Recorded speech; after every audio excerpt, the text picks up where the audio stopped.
This is Business Class on Your Money. Hi, I'm James Wilkinson and welcome to Business Class, coming to you tonight from Bermondsey in London.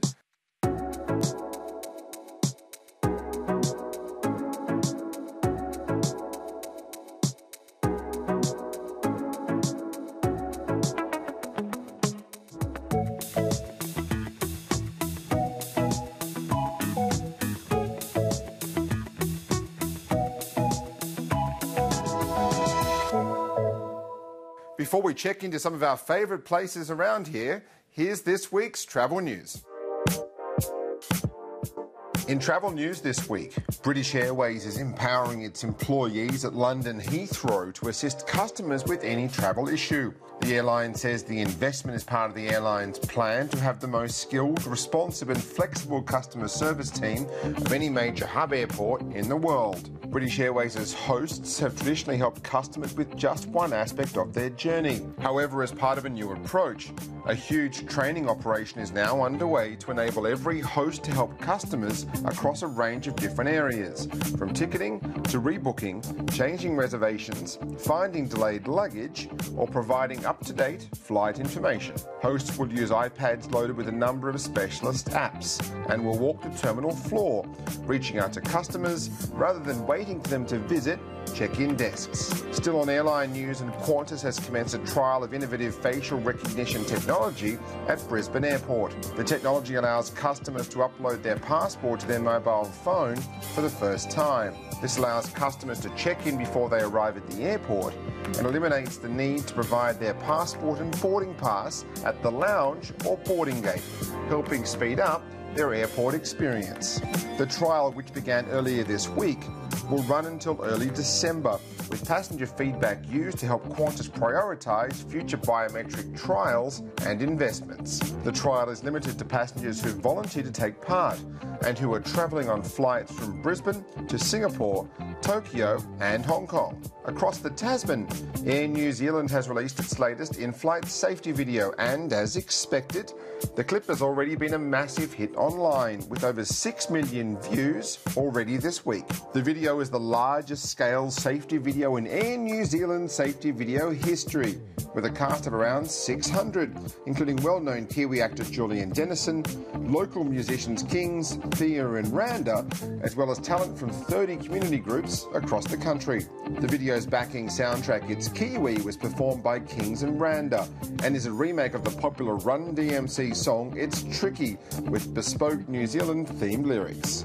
In hotel news, Marriott International has opened the Westin Brisbane, marking the brand's debut in Queensland. Located in the heart of the River City, the hotel offers an urban retreat for leisure and business travellers who prioritise their well-being.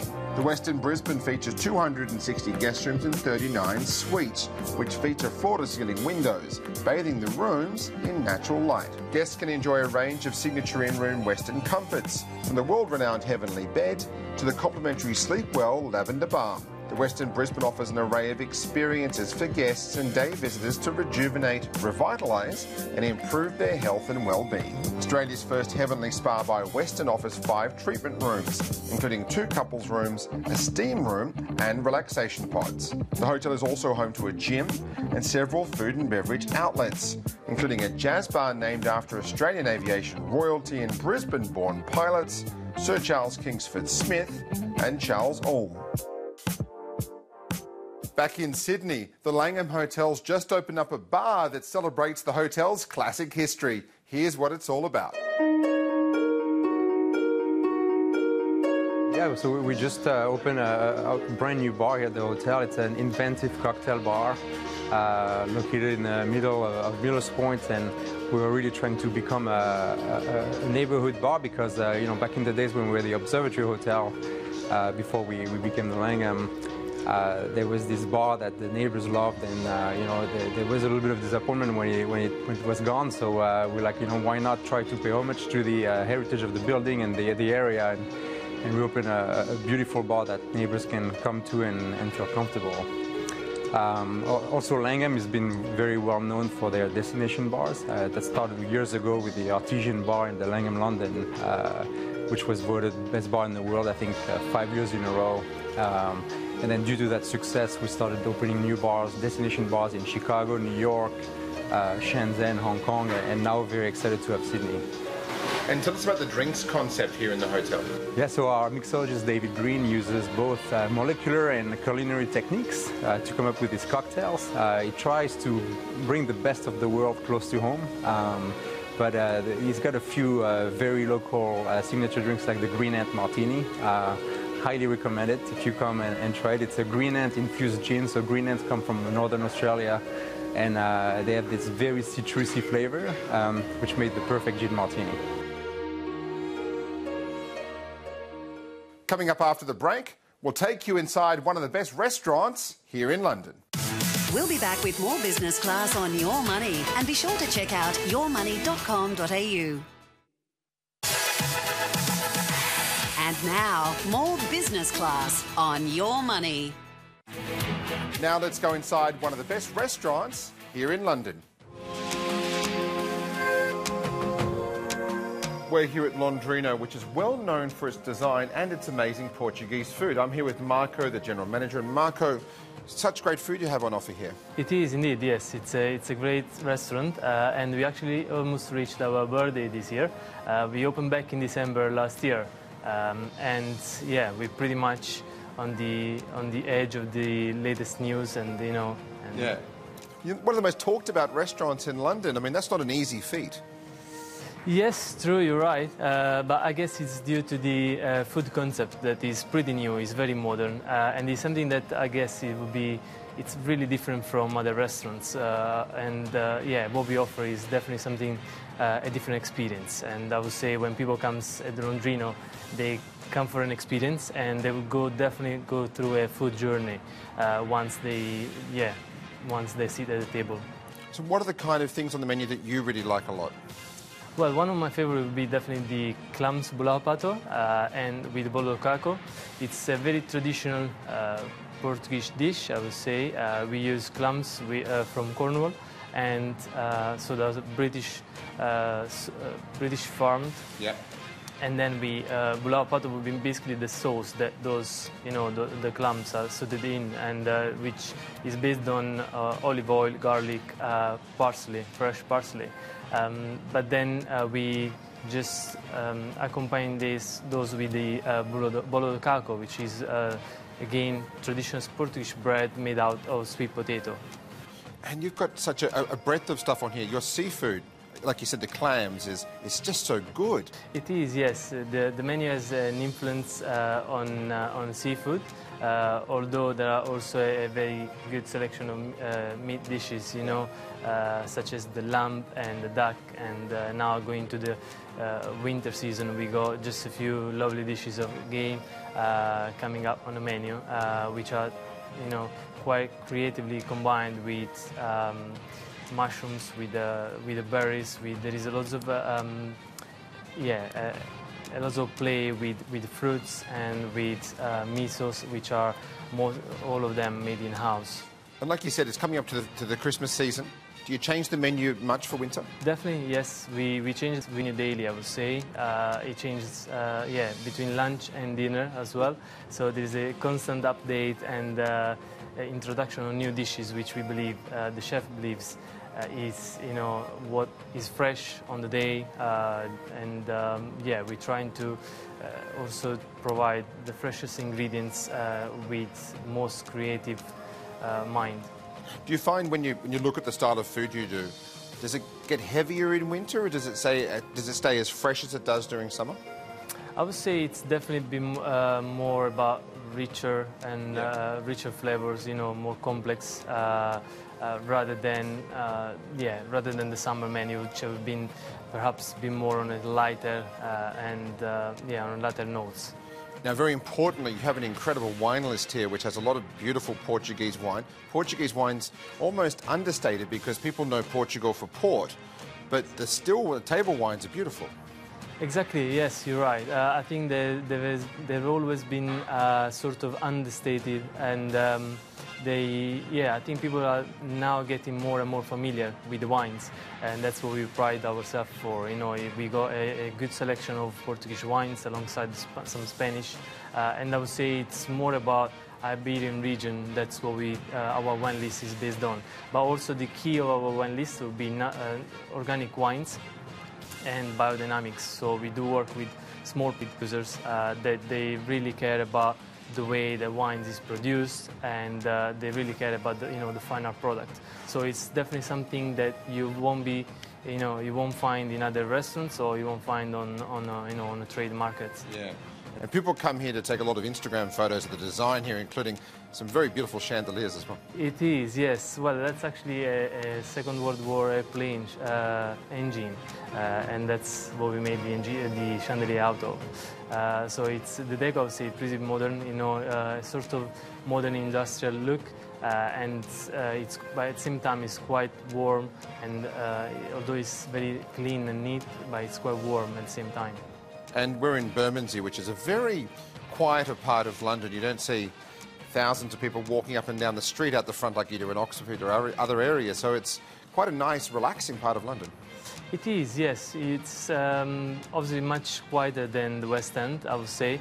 Although it's picking up now, it's growing. It's definitely an area where there is a lot going on those days. There are lots of development just nearby, actually on both sides of restaurant there are huge buildings coming up, and I would say perhaps in a year and a half time, you'll definitely see a massive growth of the area. Yeah, and if you had a couple of things I must have from the menu today, what should I have? Well, we got some lovely dish like the enoki. Enoki is a Japanese mushroom which we serve with a confit egg. The egg is confit in olive oil and is served in a broth of mushroom. It's a lovely dish. It's a great vegetarian option for people who are more and more conscious about eating healthy, and vegetarian dietary requirements are becoming more and more how to say requests. So yeah, and you do have a menu where it is very adaptable too, isn't it? So if you're a vegetarian or you don't like seafood, there's plenty on the menu. Oh yes, indeed. Yeah, the menu is quite vast, I would say, and let's say the whole menu is designed as a sharing dishes concept. So our idea is that people would come and they would, we do invite people to share snacks, starters. The whole structure of the menu would work where you will always have some snacks on the menu, which are small portions, something that you enable while you wait for the dish to arrive. And then we got some starters, lovely starters to share in between 2, 3 people, 4 people, and obviously the main courses. Main courses as well are pretty good, dish and good size to share in between the 2 or even bigger parties. Yeah. And if you look at the food scene in this part of London, how fast is it changing? Well, I would say pretty quick, as much as the whole environment is growing. People are becoming a bit more conscious about good eating, I would say, good eating habits.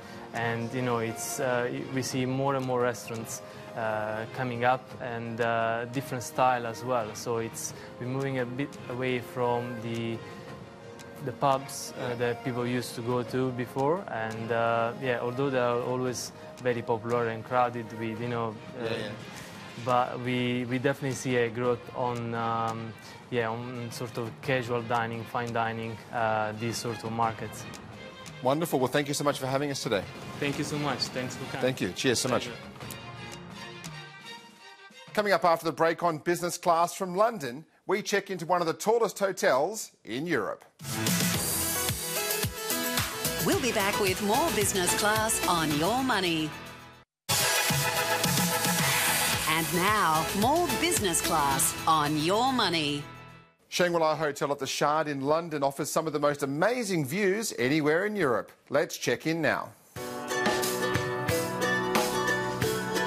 Well, Paul, we're up here 38 floors right now above London at the beautiful Shangri-La at the Shard Hotel, and I love this hotel because it's such a different perspective on this great city. It is, yeah. We're here in the Shangri-La suite with 180-degree views over the whole of the River Thames, St Paul's Cathedral, Tower of London, looking towards Canary Wharf in one direction, and in the other direction towards Westminster, the London Eye. So it really does give you this most unique perspective over the city. It is, because London's sort of a city of not many skyscrapers. It's more of a city of 7 or 8 floor buildings. A lot of hotels are in those, so it's a very different hotel experience as well. It is. I mean, if we were in maybe one of the big capitals in Asia or maybe New York, we're in a skyscraper, you'd be looking out maybe onto another skyscraper. Yeah. Here, you're looking out over the whole vista. You can see on a good day for up to 60 miles. Yeah. So, I mean, that's one of the big reasons that draws people to the hotel. Of course, we have the 5-star luxury service, but we've got these beautiful airy rooms with floor-to-ceiling windows with uninterrupted views over the city. And if you look at that concept, don't forget, we're sort of almost up in the clouds up here, so when the weather in London turns bad, which is quite often sometimes, it's all about what's inside the building, and obviously you've got a great product here. We've got an amazing product, but don't listen to all the rumours about the London weather. It's, even with the clouds, you do tend to get the view. But yeah, we have one of the highest swimming pools in Europe. In fact, the highest in a hotel. Yeah. We have the highest hotel cocktail bar in Europe, which is our Gong Bar on level 52, with a really creative team. It's the place to come for a celebration. At the moment, their signature cocktail menu celebrates inventions that have changed the world, which is quite interesting. A good fun concept, and if you look at that bar concept, obviously I came here just after the hotel first opened, and the bar itself is a good enough reason to come here for a drink anyway and visit the hotel. It is, yeah. I mean, we have many people coming to our food and beverage. The bar, Gong Bar, you don't need a reservation, although reservations are advisable. But also on level 35, we have Ting Restaurant and Lounge, which serves modern British cuisine with a twist, which is often where people choose to come and celebrate, take in the views, celebrate an anniversary, a birthday, or maybe even a wedding night. Oh, and you've got some wonderful rooms here as well, very well appointed. A lot of Shangri-La essence in those rooms as well with the design. Yeah, obviously the design pays homage to our brand, our Asian brand with Shangri-La, but also there's local sensibility as well. There's very much a sense of place. You know you're in London, obviously, but all the comforts that you would expect. But the rooms, I would say, are oversized for London, beautiful natural light, oversized marble bathrooms, underfloor heating, all the features you would expect, but with the service to go with it. It is great service here. How do you maintain those service levels in a city where there are so many great hotels? So attracting great staff is always going to be a challenge. Well, we're entering our 5th year. We have a fantastic, stable team now in the hotel, and actually people really want to come and work in this property because it offers not just for guests such a unique place to come and stay, but it is an amazing place to work and be part of the team. For all of the obvious reasons of working in a skyscraper. And you're great with leisure, and business. Obviously, you've got the Tate down the street. The city is very close by here as well, so you actually are great for a lot of different markets, aren't you? We are. I mean, the transport connections here are superb, sitting right on top of London Bridge, which is one of the busiest stations now in Europe, actually, since the major renovation of the London Bridge station. But whether you're here for leisure, unique location for leisure, we have the incredible oldest market in London, Borough Market, right on our doorstep. And many of those supply our kitchens, so whether it's the charcuterie or the cheese from Neil Yard, or even the fruit and veg from turnips in the market there. But in the other direction, you have Bermondsey Street, just the local, privately owned restaurants and bars. The area is so authentic, and it offers this unique perspective onto London. So the nightlife here is really, really vibrant.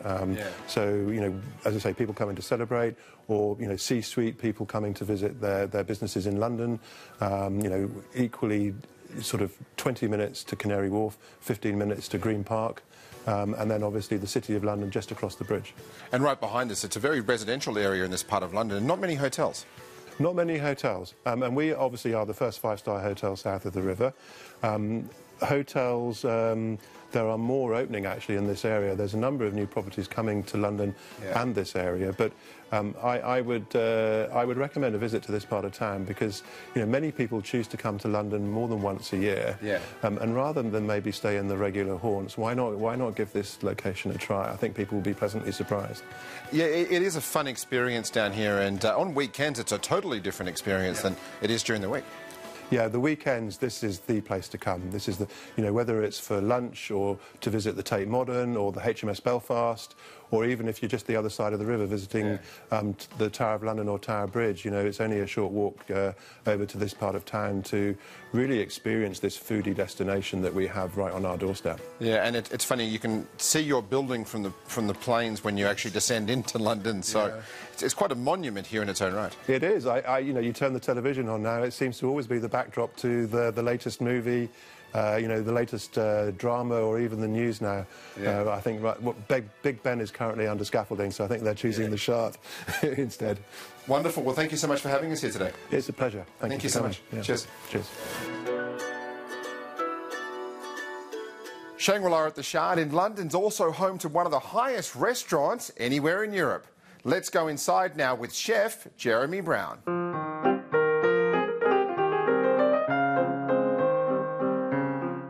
Well, Jeremy, we're here inside Ting Restaurant at the Shangri-La, and you do some great modern European food with an Asian twist. Yes, we're very lucky to be caught very much in East London.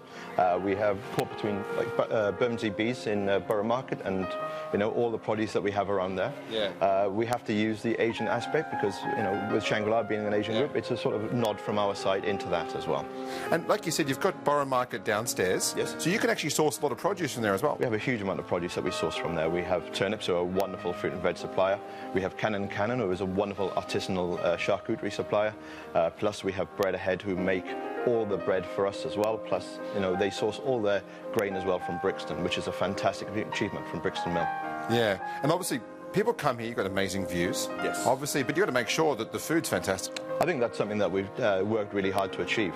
It's something is matching the produce and what we put on the plate to the view. You know, it's a way of us keeping people coming back to Ting Restaurant. Yeah, I had some spectacular smoked salmon last night where the smoke was literally coming out when you pulled the lid off the plate. Yes, it's something that we've worked on. A little bit of theatre as well goes a long way with helping diners with their experience when they come to Ting. The salmon that we use and the smoke that we use all come from the same forest as well and from the same producer. So we're very lucky in that way. So everything matches in that time. And you can get very hyper-local here, can't you, now in London, which is fantastic. Yes, you know, we're very lucky. Bermondsey Bees, which is just down the road, and we did some aspect on the other day, just getting all their honey from there has really helped us secure the local aspect to eating at Ting. Is that something that obviously it's going around the world at the moment, the whole well, it was the farm-to-table concept. Yes. Now it's getting local and hyper-local. Yes. So it's good. You have got more producers in the area that you can rely on, that are downstairs, literally. Yes. You know, if we look at our cheese board and all our cheese aspects, they all come from, or they're all matured within a mile from us. Yeah. So it gives us that aspect of meeting the suppliers, giving them what we want as well, and then producing it for us. Now we're coming into the holiday season very soon. Yes. What are some of your favourite ingredients at the moment? The smoked salmon that you mentioned. We look at the beef that we have at the moment, which is black beef from Ring Farm in North Wales. A lot of that aspect that we use. Wonderful. And when you look at sort of how you have the menu, how often are you changing the menu up here? We change the menu twice per season, so we're looking at 8 times per year. Okay. Which gives us a lot of time, because when we change from a spring to a summer, something will just fade out halfway through. Yeah. So it gives us that chance to make sure that the menu is very seasonal, very local at all times. Is that a bit tricky sometimes when you have the farm-to-table concept, where you are using smaller producers? Is it hard to use some of those small producers year-round? Not always, not for us. No, you know, we're very, very bespoke, and we do work with the farms that will supply us through the entire year. You know, we're not going to have someone who can only supply us one beef a year. You know, we're very lucky and we're very local, and we source this in quite a good way. So here in England, is bespoke dining as a chef more challenging than it is if you go a bit more mainstream? Yes, it is more challenging, obviously. But again, it's also fun for us. You know, very much when I started cooking, the chefs were actually tied to the kitchen. Now we're asked to go out and explore and meet suppliers and go around and find things which are exciting for us to put on our plates here. And then the guys get to have fun matching it, where you've got great British wines, local craft beer. London's craft beer scene's going through the roof. Beer is fantastic at the moment. You know, we're very lucky that we do work with a supplier just down the road again. And so, you know, we've been very lucky that we are caught between that Bermondsey market and that Borough market, and it makes my job a lot easier in that way as well. Now, we're here at lunchtime, and I was here for dinner last night, and this room changes dramatically. It's like having 2 different dining rooms. It is. When you look at the natural light that we have coming in, you know, from my side, my favourite time of coming here is dusk. Just as the sun is settling, we get a much more reactive light to us, and it helps show off our food as well on both sides. One of the best breakfast buffets anywhere in London too. It's fantastic. You know, we're very, very lucky. We have a lot of bespoke produce on here, a lot of great fruit coming through our door. And again, we know who the grower is. We know everything about our produce. Wonderful. Thank you so much, Chef. No problem at all. We'll see you soon. Thank you. Soon.